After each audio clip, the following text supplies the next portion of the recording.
The kitchen threshold was as far as she could come. A Lakota chief set her at the head of table. The axe was in my hand when I first saw her. Not raised, the last piece was split and I stood there with it hanging, watching meltwater drip off the steel onto the frozen ground.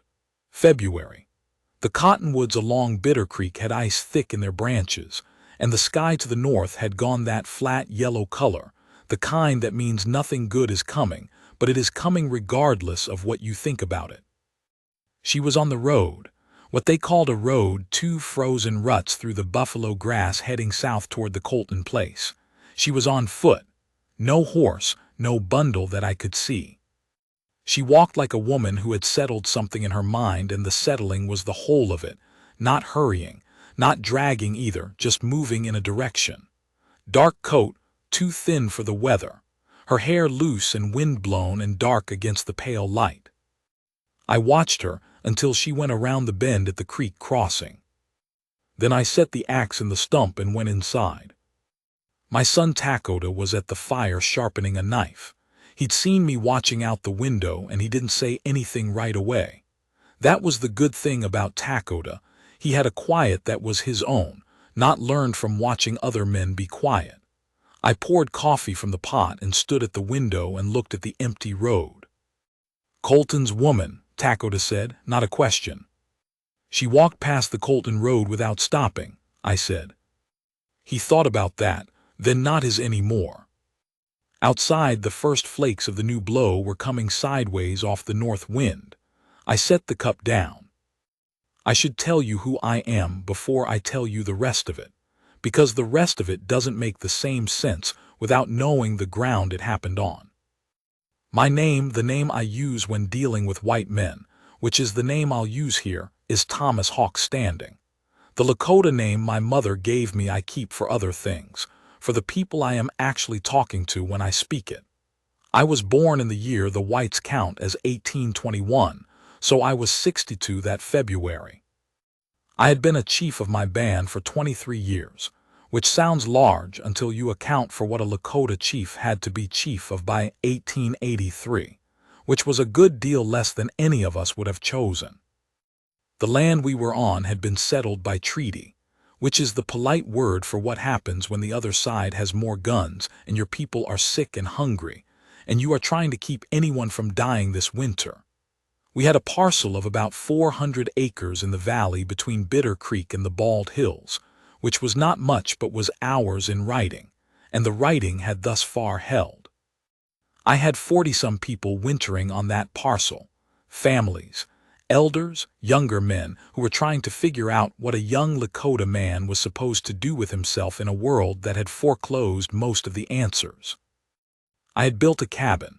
My father had lived his whole life in a tipi and I had lived in one for 40 years, and then after the treaty I built the cabin because I had learned that white men take you more seriously when you have a plank floor, which is a small and stupid truth but useful. Heavy log walls, a root cellar, a real hearth. A table I'd built myself from cottonwood planks, rough cut but solid, room for 8 around it. My wife Winona had sat at the head of that table until 4 years earlier, when the pneumonia took her in the winter of '79. Since then, the head chair had stood empty, and we ate from the other end. The valley I lived in had a dozen white families in it. Some of them were decent. Most of them were what they were, which is to say they had built their lives on land that had once been something else, and they did not think about that much. Colton was the worst of them in the way that men are worst when they are not cruel enough to be interesting about it. Just a steady, unremarkable contempt for anything that wasn't what he was used to. I had been to his ranch twice. Both times she had come to the door. I noticed her the first time because of her eyes. Dark eyes, level, not afraid and not welcoming either, just taking me in the way a person looks at something they are genuinely trying to read. Colton had appeared fast both times, close behind her shoulder, and she had stepped back into the hallway and turned away, going to the kitchen, I assumed, and Colton had stepped forward into the space she'd left, and the conversation had become about whatever business I'd come for. The smell of lard and wood smoke and something sweet, cinnamon maybe, had come from behind her. That was what I carried away both times.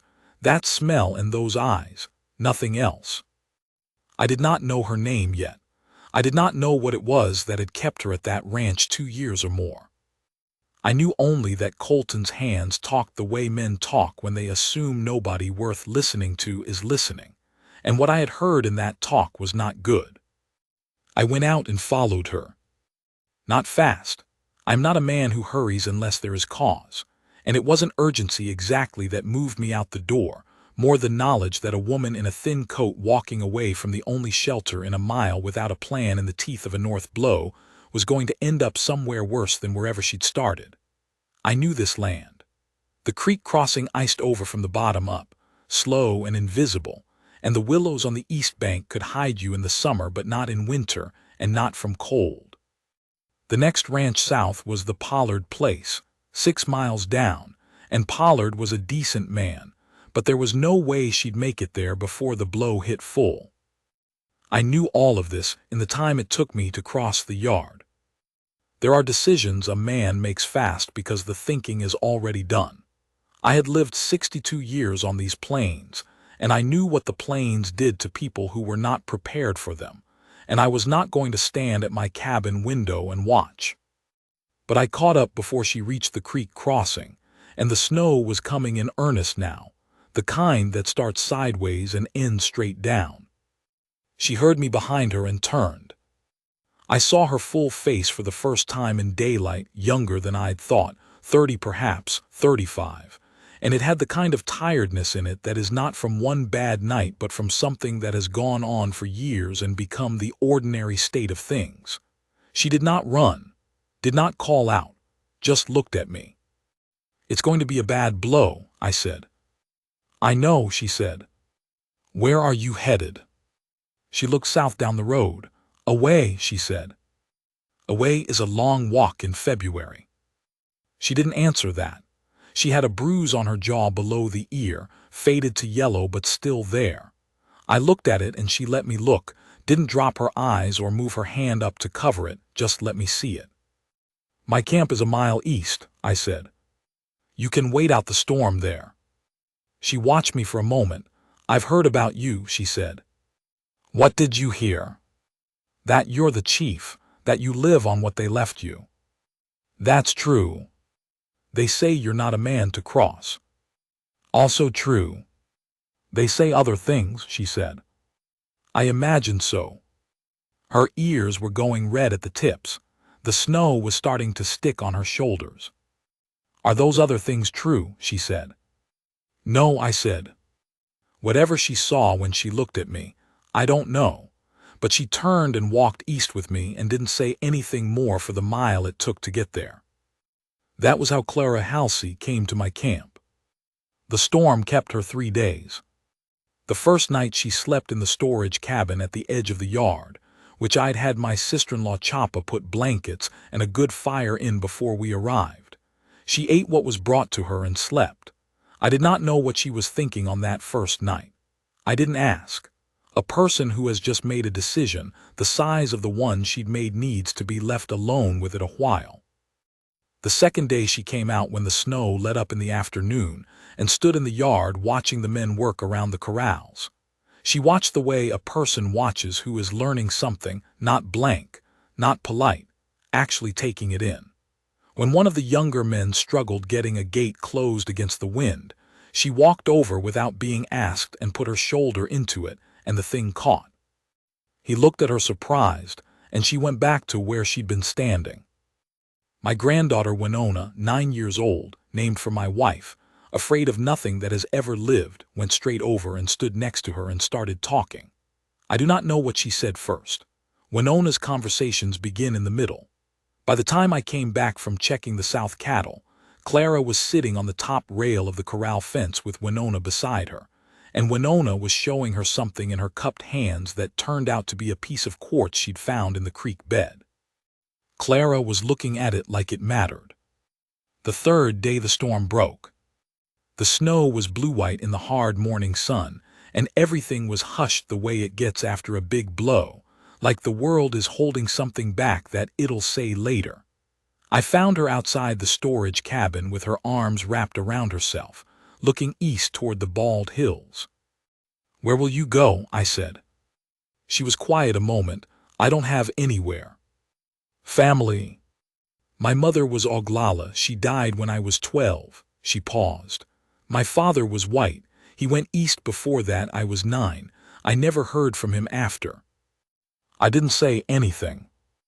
"I worked in Cheyenne for a while after my mother died," she said. "Different households. Then Colton came through looking for someone to cook and keep the house after his wife passed. Said there'd be good wages." She stopped. "There were wages. Good is a different question." "What happened?" I said. She touched the fading bruise without meaning to, the way a person touches a thing they've been trying not to touch. "What you're thinking," she said. I looked at the hills. The sun was making the snow painful to look at directly. "You could stay on here and work," I said, "until you've got something figured out. We're short-handed through the winter and into calving season." She looked at me. "I'm not looking for another arrangement like the last one."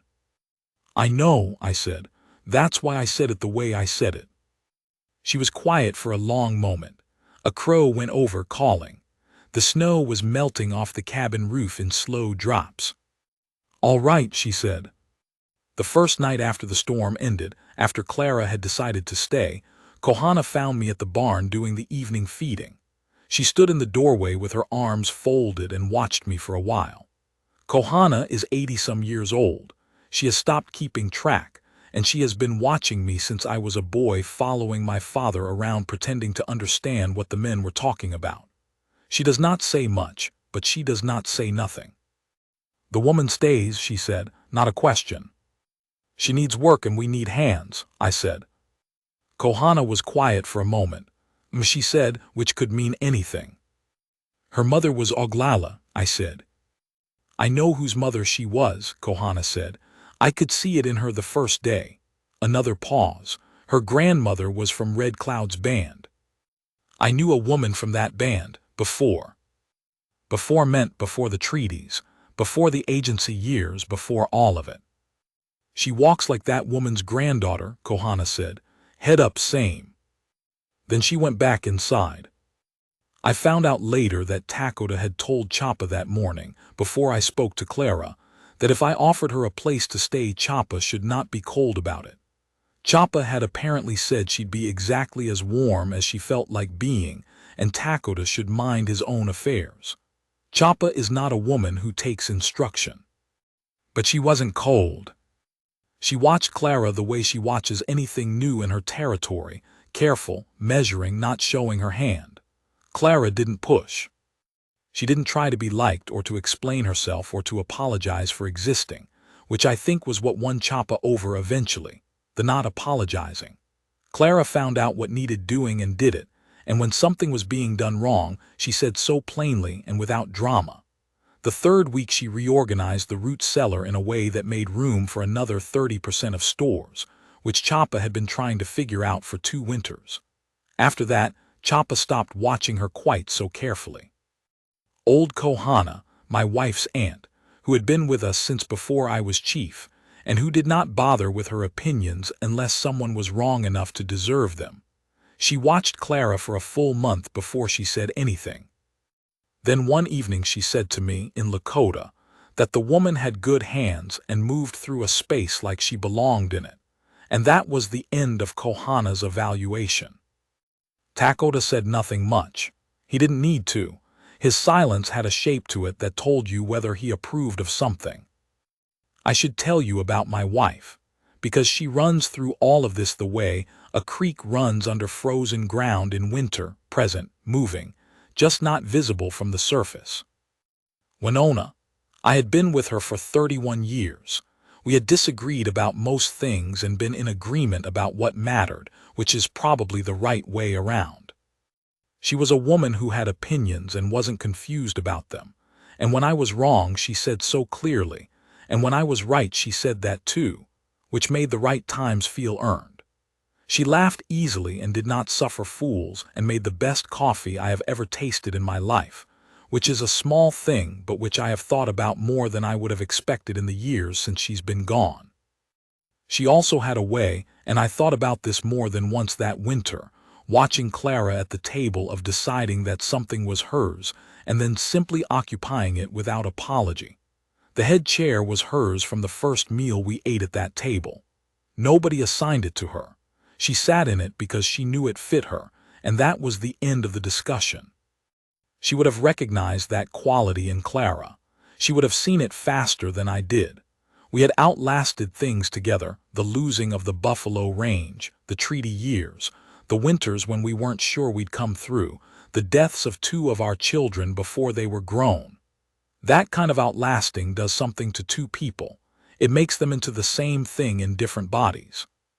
She died on a Thursday in February, 4 years before the February I'm telling you about. Pneumonia. She had been sick 10 days, and I had not let myself understand how sick until the last 2, and by then there was nothing to do but sit beside her, which I did. My granddaughter Winona had been born 3 months before, so she was named into a world that still had the other Winona in it, and then the old one left. After she died, the camp was quiet in a way that didn't fully go away. Not grief alone, grief comes and goes, eases with time. It was more that she had been the voice that gathered things. She had sat at the head of that table and the meals happened around her. Without her at the head, we ate from the other end. I left her chair where it was and we ate around it. Nobody suggested moving it and I didn't suggest it, and we all knew why. Clara noticed the chair about 2 weeks in, I think, though she didn't say anything for a while. She took a place midway down the side of the table, second from the far end, and she sat there every meal without discussion, as if she'd calculated exactly how far to be from both ends. She was good at that, calculating the distances that were required of her. She had been doing it her whole life. I want to tell you about the Colton business before I go further, because it lands in the middle of things. 3 weeks after Clara came to my camp, Colton rode into the yard with 2 of his hands. I was at the cabin door when he came in off the road. He was on a big roan and he had that look, the look men get when they've made a decision, and the being on horseback is meant to underscore it. "I hear she's here," he said. "She is. She works for me. She walked off your land of her own will, that's her right." He sat working something with his jaw, the way men do when they're choosing between the thing they want to say and the thing they know they can say. His 2 hands sat their horses behind him without much conviction, not men backing up someone they believed in, more like men who were doing what they were told and weren't happy about it. "Whatever she told you," Colton said. "She didn't tell me anything about you. She's a liar, and he said a word, the word men say about women they think they own. I let the quiet sit for a moment. "Get off my land," I said. "Don't come back." "This land isn't even," he caught himself. He knew what he'd been about to say. The land had been mine before his father got here, and we both knew it, and there was nothing useful in saying it out loud, but the truth of it was there in the air between us regardless, solid as the cold. I am a large man. I have a way of standing still that has ended conversations before they got worse. I stood still. I looked at him. He turned the roan. His hands turned, they rode out. Clara had been watching from the window. I saw the curtain shift when I came back inside. "He'll make trouble," she said. "He might. You don't seem worried." "I've handled trouble before," I said. She looked at me a moment. "You didn't have to do that." "I know. Most men would have." She stopped, tried again. "Most men would have sent me back." "I'm not most men," I said. It wasn't a boast. It was just the simple truth of it. She looked at me in that level way she had, the way she'd looked at me on the road in the snow, and she nodded once. April came. The calves started dropping and we were up before light most days, me and Lakota and the younger men out in the wet cold of early spring checking the herd, pulling calves when we needed to. Hard work, the kind that clears your head of everything except what's in front of you. Clara kept everything running at camp while we were out, not just the cooking and the fires but the management of it, the organizing. She had a mind for what needed doing next. I would come in at dark and the food would be there, and the fire would be going, and whatever small crisis had come up in the day had been handled. I watched her that spring the way you watch something worth understanding. She didn't waste motion. She didn't talk for the sake of talking. When she had something to say, she said it, and the rest of the time she was just working, present, inhabiting whatever room she was in without dominating it. She'd learned some Lakota words from Kohana, not many, but she used them correctly and without making a performance of using them, which Kohana appreciated. She taught my granddaughter 3 words of French she'd learned from a woman in Cheyenne, and Winona repeated them at dinner until everyone was laughing and Lakota put his head in his hands. The calving season was the hardest stretch. We lost 2 calves in the first week from a cold snap that came without warning, which is the kind of loss that settles in your chest and stays there a few days before you can let it go. I was out most nights for 2 weeks checking the herd, coming in at 2 or 3 in the morning cold through to the spine, and when I came in there was always a fire down to good coals and something warm on the back of the stove. I did not ask who banked the fire that way. I knew. Lakota noticed. He said one morning, eating before we went back out, "She's a good woman to have in a camp." He said it plainly, the way he says things he's thought over before saying. I looked at my coffee. "I know," I said. He ate his food, then, "Father." "What?" "It's been 4 years." I looked at him. He looked back at me steady. His mother had given him that steadiness, the ability to say the hard, true thing without flinching away from the silence that came after. "I know how long it's been," I said. "Then you know that's long enough," he said, and he went back out to check the cattle. I sat at the table and finished my coffee and didn't say anything because there was nothing to say. He wasn't wrong. One evening in late April I was at the corral after dark, checking on a cow that had been slow to come back to herself after a difficult birth. Clara came out with water for the horses. She'd taken that on herself without being asked, the evening watering sometime in the 3rd week. She poured the bucket into the trough and stood there. "Can I ask you something?" she said. "Go ahead." "What was her name, your wife?" "Winona," I said. She was quiet a moment. "That's why you named the girl that?" "Yes." "Was she paused, choosing the question, was she good to you?" It was not the question people usually asked. People asked what she died of or how long ago or whether I missed her, which answers itself. Clara asked whether she was good to me. "She was," I said, "better than I deserved most years." Clara looked at me sideways. "I doubt that," she said. She took the empty bucket and went back inside. I stood at the corral for a while with the cow warm against the fence and the stars very clear. Then came the day I want to tell you about, the town trip. She hadn't been to Decker since she'd come to my camp. In late April she needed things: thread, medicines from the druggist, some dry goods. She made a list to give me. "I'll take you myself," I said. She went still. "You don't have to do that." "I know I don't have to." "It might make things," she hesitated. "With the town, it might make things harder for you." "My difficulties with that town are long-standing," I said. "Come if you want to come."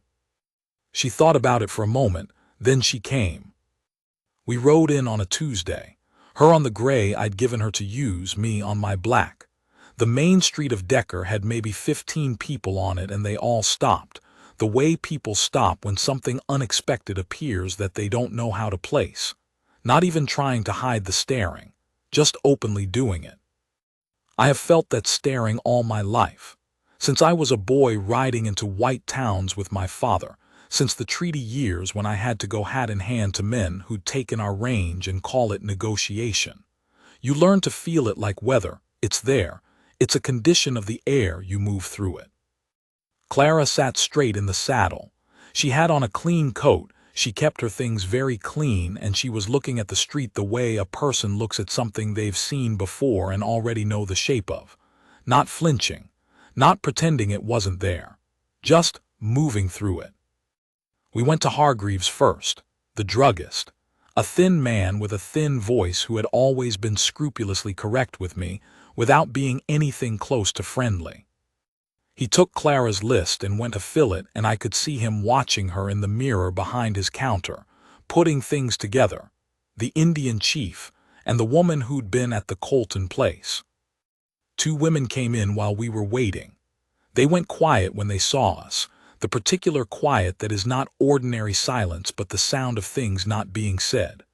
One of them, young, in a green coat, bought a ribbon from Hargreaves and left fast without looking at us directly. The other was older, in a gray wool dress that had been taken in at the sides as if she'd lost weight, and she stood by the counter and waited for her own things and stole glances at Clara, with the expression of someone trying to figure out a classification that she does not have a word for. In another life, that woman might have been curious and asked a plain question and gotten a plain answer, and that might have been the beginning of something. People rarely do the thing that might lead somewhere better. Usually they do the easier thing, the familiar thing, and the opportunity passes and they don't think about it later. She left without saying anything. I watched Clara the whole time. Clara stood at the counter with her hands folded and waited. Her face was still, not the stillness of someone holding something back, the stillness of someone who has decided that what other people do in their smallness is their own affair. She had lived in the in-between her whole life, the half-world between 2 peoples that wanted her to be only one thing or the other and couldn't forgive her for being both. She had developed a face for it. Not armor, exactly. More like a bedrock patience. I am here. I have as much right to be here as anyone, and your staring does not change that. I looked at that face and felt something I had not expected to feel.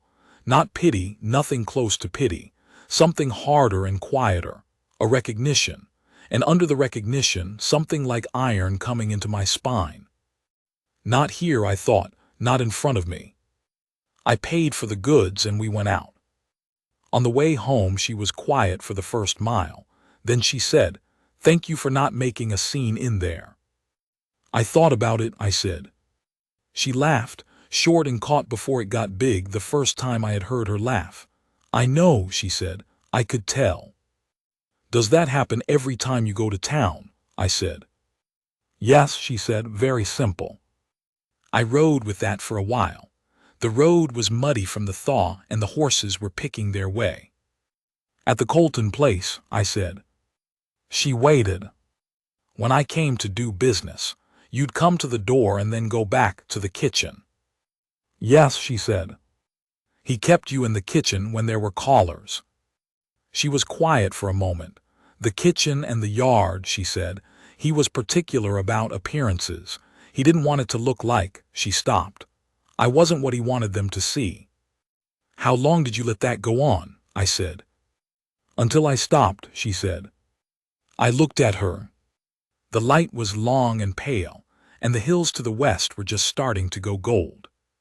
"You stopped in February," I said. "I stopped in February," she said. We rode the rest of the way without talking. It was the other kind of quiet, 2 people who have said enough for now and don't need to fill the space. That evening was the lamp evening, the one I've turned over in my mind more times than is probably useful. I'd been late out east checking fence, just me. The others had come in an hour before. Dark by the time I rode up. Cold snap had come back, the April cold that returns after you've stopped expecting it. The lamp was lit in the cabin and I could see her through the window when I tied the horse. She was at the table, mending something, her head bent over the work. The lamplight was in her hair. I sat on the horse longer than I needed to. When I went in, she looked up and then back at her mending. "There's food," she said. "I kept it warm." "Thank you," I said. I sat across from her and she brought the food and then sat back down with the mending and I ate, and neither of us talked, and it was the most comfortable I had been in 4 years. Not comfortable like easy, comfortable like real. Two people in the same room, both actually there. I finished eating, and she set down the mending. "Your granddaughter told me something today," she said. "What did she say?" "She said I should stay." A pause, the faintest shift at the corner of her mouth. "She said her grandfather is lonely, and he doesn't say so because he's the stubbornest man on the plains." "She's 9 years old," I said. "She's also right," Clara said. She looked at me plain and level, the way she had on the road in February with the snow starting and the bruise on her jaw and everything uncertain between us. Just looked. I didn't say anything for a long moment. The fire was low. Outside, the coyotes were starting up on the ridge, that sound that's been here since before any of us. "No," I said finally, "she's not wrong." Clara looked at me for another moment. Then she went back to her mending, and I sat there, and after a while I got up and checked the fire and went to bed, and I don't know how long she sat at that table before she did the same.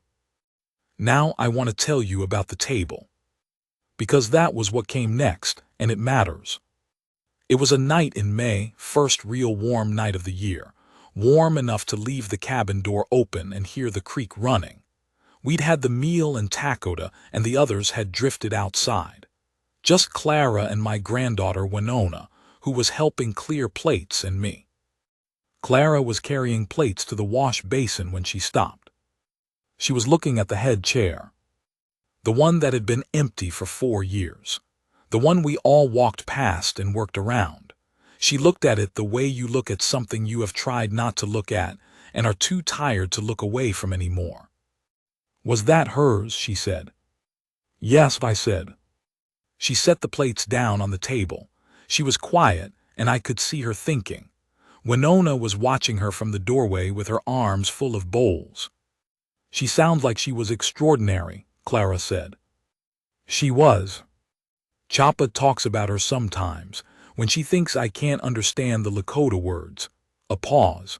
"I can understand more than she thinks." "I know," I said. "She loved her very much." "Yes." Clara looked at the chair, then she looked at me. "I know what I am here," she said. "I know what I'm not. You've been nothing but fair with me, and I don't want you to think I've misread it. You helped me when you didn't have to. I work here. I'm grateful for the place." She stopped. "Then I'm not her." I looked at her. She was holding herself very straight, the way she held herself when she was being absolutely honest with someone, and it cost her something. "Clara," I said. "I'm not trying to." "Clara," I said again quietly, and she stopped. I got up from my seat. I walked to the head of the table. I pulled the chair out. It was heavy. I'd built it heavy. She'd had to sit in it for 31 years. "Sit down," I said. She didn't move. "Sit down," I said again. She looked at me for a long moment. Something shifted in her face, not breaking, nothing dramatic, just a door opening that had been closed a long time. She came around the table and she sat in the chair. Sat at the head of my table. My granddaughter Winona made a small sound in the doorway. I looked at her, and she was standing there with the bowls pressed to her chest and her eyes very wide. And then she did something her grandmother used to do. She got very busy all at once, moving quickly to the wash basin, making herself useful. I sat in the chair nearest her, to her left. The table stretched out in front of us, empty now, the others outside. The open door let in the warm air and the sound of the creek, and somewhere down the valley a horse called once.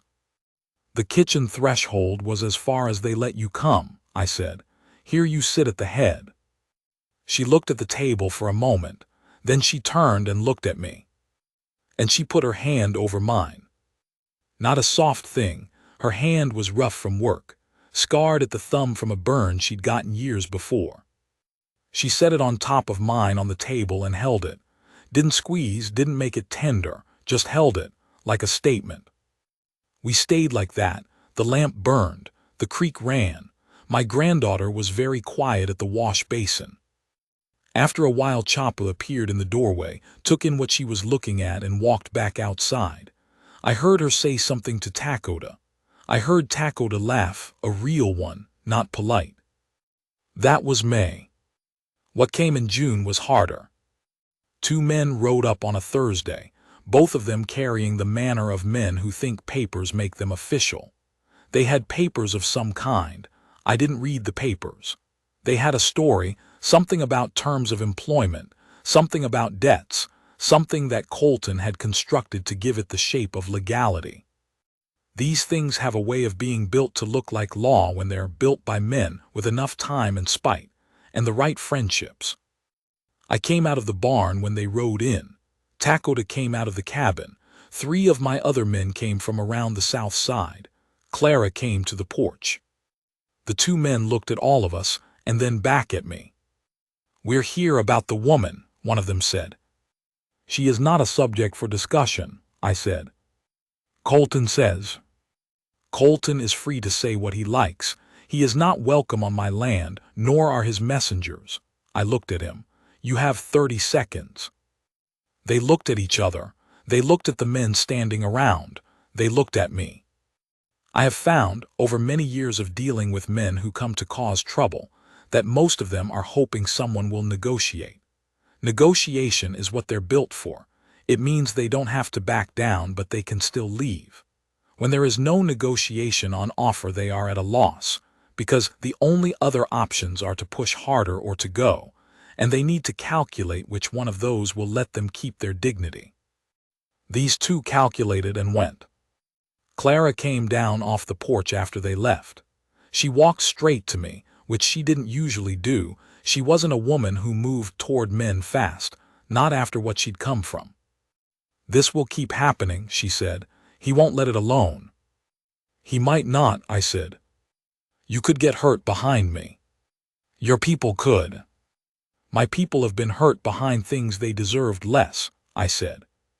She shook her head a little, not disagreeing, just trying to figure out what to do with me. "I'm not worth a fight with a whole town." I looked at her. The afternoon light was long and gold over the grass, the kind of light that makes the plains look like something that was built on purpose. She was standing in front of me with her chin up and her eyes steady, already calculating the damage, already trying to figure out whether to go before the damage came. The reflex was deep in her. I had watched it for months. The reflex of a woman who had been taught from childhood that her presence was a complication to be managed, that the right move was always to minimize herself before someone else did it for her. She was about to minimize herself right out of my life. "Do you want to be here?" I said. "Not to work, not because there's nowhere else. Do you want to be here?" She looked at me for a long moment. "Yes," she said, quiet, plain. "Then that is the end of the subject," I said. "You're worth any fight there is." She put her hand on my chest, right in the middle of it, not soft, not trembling, just set it there and felt my heartbeat, like she wanted to know if I meant it, like the truth of a thing was in the pulse and not the words. Whatever she found there, she left her hand for a moment, then she dropped it. "All right," she said. She went back inside. Lakota came to stand next to me. He didn't say anything for a while. Then he said, "She's a hard woman to argue with." "Yes," I said. "Good," he said, and went back to work. The Colton trouble sorted itself out in the way most trouble sorts out when you're not willing to move. Colton had a bad fall. Something in the water hit his cattle in August and he lost a third of the herd, which cost him the energy and the money he'd been spending on causing problems for us. The 2 men never came back. There was still talk in Decker. There was always talk in Decker, and there would probably always be talk. And I had long since made peace with the fact that certain people were going to have something to say about how I lived my life, and what I chose to care about and not care about was my own business. What I noticed, and this is the thing I want to tell you about the town, because it matters. Hargreaves, the druggist. After the 3rd time Clara and I came in together, he started treating her like any other woman who came to his counter. Said good morning, asked about her health, Not warm, but ordinary. And ordinary, when you've been living outside of ordinary your whole life, is a thing. The woman who'd bought the ribbon and left fast that first day, her name was Margaret Pollard. Her husband had the hardware store. She stopped Clara on the street in August and asked her something about a remedy for chapped hands. They stood on the sidewalk and talked for 10 minutes. I waited on my horse. The world doesn't turn around all at once. It turns corner by corner, 5 minutes at a time, when someone decides to hold their ground and not make themselves small for the comfort of people who are going to think what they're going to think regardless. Clara did not make herself small. She never had. Whatever had been done to her, the father who left, the years of the in-between, the kitchen threshold, Colton, none of it had made her apologize for existing. She had bent in the wind for a long time, and she was done bending. Coming to my camp had been the first time she stopped. I think that was part of what made me love her, not the only part, but part. I know some men don't like to say that word plainly. I am 63 years old, and I have lived through enough that I don't see the point of being indirect about what's true. I loved her. I knew it clearly by fall, though I had probably known it since May, sitting at the table with her hand on mine and the door open to the warm night. I had been refusing the living for 4 years without knowing I was doing it. Not refusing Winona, carrying Winona, which was right and which I would keep doing, but refusing what came after her. Clara made me see it. Not by pushing, not by asking anything of me, just by being there, by sitting in that chair. Before I told her, there was a night in September when I couldn't sleep, the kind of night that comes in fall when the season is turning and the dark has a weight to it. I went out and sat on the bench by the south wall and looked at the stars for a while and tried to figure out what I was going to do. Not whether to say it. I had known for months that I was going to say it, the same way you know in March that summer is coming even when the ground is still frozen. The question was what I was asking her and whether I had the right to ask it. She had come to me broken open. Not broken, she was not a woman who broke, but opened the way a storm opens a sky. She had needed a place to land, and I had given her one, and she had been careful, during all the months after, to make sure we both understood that she was earning her keep. I had watched her being careful about it, being careful not to take up more than her share, being careful not to want things she hadn't been offered. I thought about that for a while on the bench under the stars, about a woman who had been taught her whole life to want less, to take less, to stand at the kitchen threshold and not come in, and about what it meant to offer her the head of the table, whether she had understood it the way I meant it. I decided she had. I had watched her sit in that chair for 4 months. She sat in it like she'd been sitting there her whole life, which is the only way you can sit in a thing that you know belongs to you. The telling of it happened in October. We were outside after dark, the two of us, on the bench by the south wall of the cabin where you can see the full sweep of the valley and the stars thick overhead. Cold night, clear. She had a blanket around her shoulders. I had been thinking about how to say it for several weeks, and had come to the conclusion that thinking about how to say things is mostly a way of not saying them. So I said it. I told her what I'd come to know. I told her plainly, without much decoration, because that was the only way I knew how. She listened. When I was done, she was quiet for a moment. "I know," she said. "You know." "I've known for a while." A pause. "I was waiting to see if you'd say it. And now I've said it." "Now you've said it." She looked out at the valley. The coyotes were going on the ridge, that sound that goes right through you if you let it. Thomas. She'd been calling me Thomas since March. Not chief, not hawk, not the half-formal distance most people used with me. Thomas. "I'm here," she said. "I've been here since May, since the chair, that's my answer." I put my arm around her and she leaned into my side, and we sat in the cold and the dark and the long silence of the plains, and that was it. That was the whole of it. The November dinner was Lakota's doing.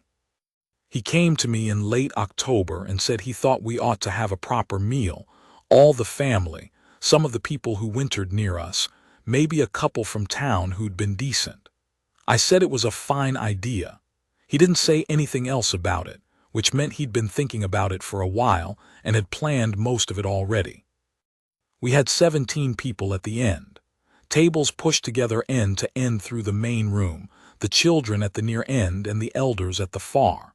Clara had cooked for 2 days smoked venison, roasted root vegetables, 3 kinds of bread, a pie that Winona had supervised from the beginning and claimed half the credit for. The cabin smelled like everything good. Clara was at the head.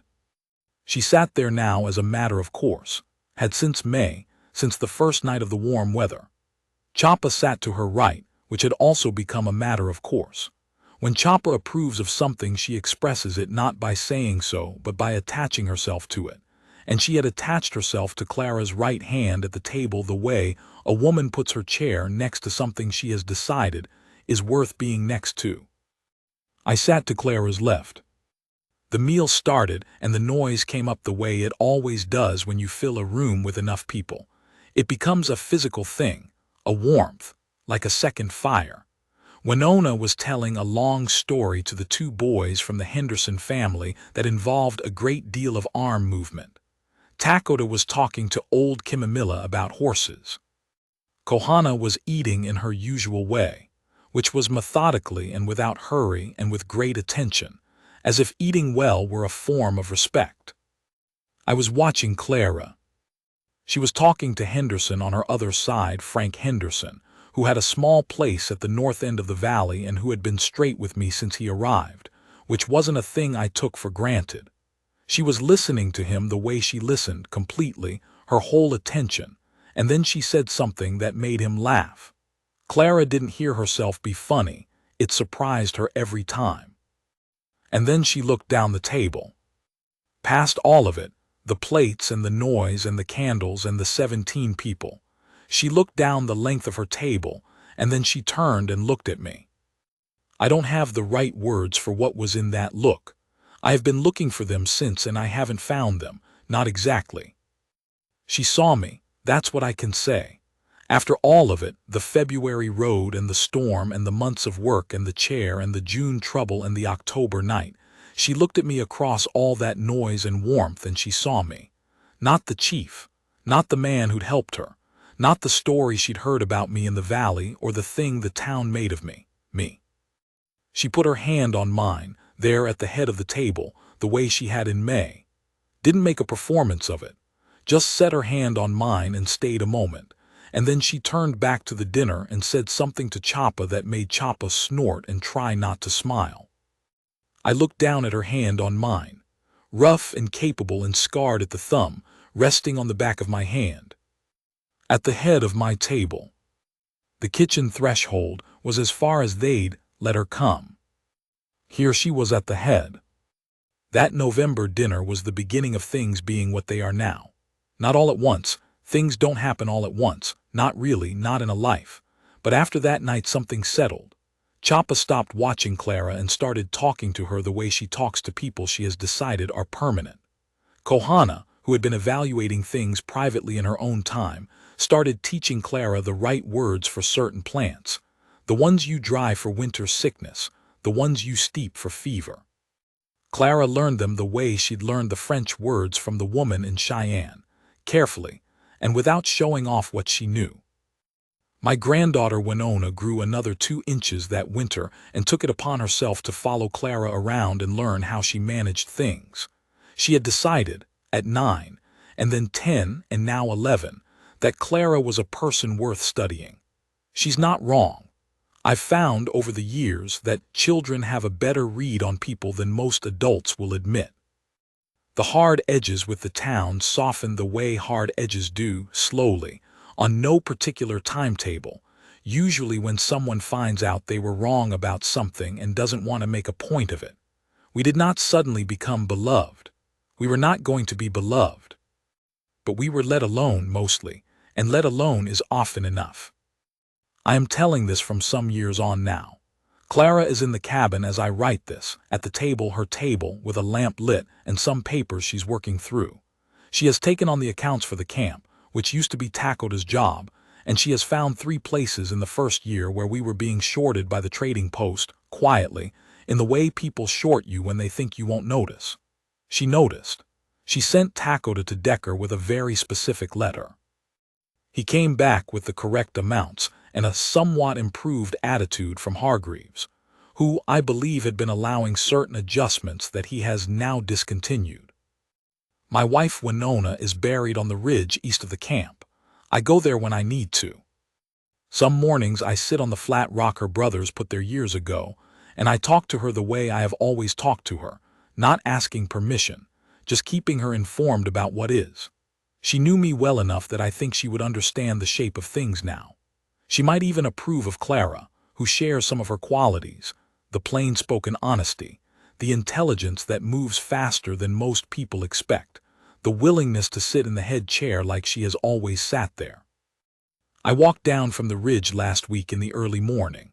The grass was silver with frost and the sky was the color it gets in late fall, a deep clear blue that makes everything look like it's been drawn sharp and final.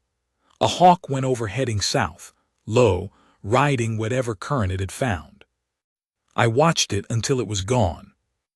The camp was waking up when I came down, smoke from the cooking fire, the horses at the fence, Takota's youngest boy already out and serious about whatever it was he was doing at the water trough. He waved at me. I waved back. He is 7 and already has his father's way of being present. I came through the cabin door, and the fire was already going, and the coffee was on, and Clara was at the table. She looked up when I came in. She had a small smile, the real kind, the not-for-company kind, the smile she has when she's been somewhere in her thoughts and comes back to find me in the doorway and is glad about it. Then she went back to her papers. I poured the coffee and sat down across from her. She made some small sound that meant she'd found something in the accounts, a discrepancy of some kind, and she made a note in her careful handwriting and turned the page. Her pen made a small sound on the paper. Outside, the valley went on and on into the morning, the hills and the frost and the long plains beyond, and inside there was the smell of coffee and wood smoke and her particular stillness filling the room like something solid. That was enough. That has always been enough. I have thought about this, what enough means for a man like me in a life like mine. I have held 400 acres for going on 12 years now against people who would have preferred I wasn't here to hold it. I have sat across tables from government men and land agents and men with papers who thought the papers were the whole of reality, and I have not moved, and I have not bent, and I have come out the other side each time with what was mine still mine. I have buried a wife who was the better part of me for 31 years. I have watched the world my father knew close like a fist around what was left of it, and I have made what I could of what remained. I have done all of this, and I will tell you what made the doing of it mean something in the end. A woman at the head of my table who chose to be there. That was enough. That has always been enough. I am a man who has lived 63 years on ground that other men kept trying to take from him, and I have held it. I have held the camp, and the people, and the 400 acres of what's left. I have not bent and not broken, and I have come out on the other side of the worst years still standing. I have raised a son who is worth 10 of most men I have met, and a granddaughter who is named for her grandmother, and has every intention of being just as large a presence in the world. And I have a woman at the head of my table who chose to be there. Freely, with her eyes open, who has seen everything I am, the chief and the old widower and the stubborn and the fierce and the lonely, and has put her hand on mine and stayed. The kitchen threshold was as far as they let her come. The story of her life up to February was a story of thresholds, doors she wasn't allowed past, rooms she wasn't permitted to enter, people who decided before they looked at her what she was worth and what space she was entitled to occupy. I let her past every door. Not because I had soft feelings about it, because she was worth more than any threshold any small man ever put in front of her, and I was the man who was going to say so, and the man who said so was going to mean it, and no one in that valley or the next one was going to tell me otherwise. That is the whole of it. She looked up just now, reading this over my shoulder because she does that sometimes, and she said I'm making myself sound noble. Maybe, I told her. She made a sound that was not quite a laugh and went back to her accounts. Outside, the morning,